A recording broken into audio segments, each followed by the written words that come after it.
കോതമംഗലം എന്റെ നാട് pain and palliative ട്രസ്റ്റിന്റെ ആഭിമുഖ്യത്തിൽ സ്നേഹസ്പർശം പദ്ധതി ആരംഭിച്ചു. കോതമംഗലം താലൂക്കിൽ അർഹരായ ഡയാലിസിസ് രോഗികൾക്ക് സഹായം ലഭ്യമാക്കുക എന്ന ലക്ഷ്യത്തോടെയാണ് എന്റെ നാട് പെയിൻ ആൻഡ് പാലിയേറ്റീവ് ട്രസ്റ്റ് സ്നേഹസ്പർശം പദ്ധതി തുടങ്ങിയിരിക്കുന്നത്. ഉദ്ഘാടനം ചെയർമാൻ ഷിബു തെക്കുംപുറം നിർവഹിച്ചു.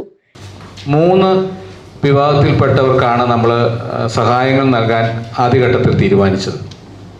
ഒന്ന് ഡയാലിസിസ് ചെയ്യുന്ന രോഗികൾക്ക്, രണ്ടാമത്തത് ക്യാൻസർ രോഗികൾക്കുള്ള സഹായ പദ്ധതി, മൂന്നാമത്തത് നിർധനരായ അമ്മമാർക്ക് വേണ്ടിയിട്ടുള്ള പെൻഷൻ പദ്ധതി. ഈ 3 പദ്ധതികളും സമയബന്ധിതമായി എൻ്റെ നാട് ജനകീയ കൂട്ടായ്മ നടപ്പിലാക്കുകയും അതിലേറ്റവും പ്രാധാന്യമുള്ള ഒരു പദ്ധതിയാണ് ഈ സ്നേഹസ്പർശം പദ്ധതി. നിർധനരായ വൃക്കരോഗികൾ എല്ലാ തരത്തിലും വലിയ വെല്ലുവിളികൾ നേരിടുന്നവരാണ് പ്രിയപ്പെട്ട ഇവരെന്ന് എടുത്തു പറയേണ്ടതായിട്ടുണ്ട്.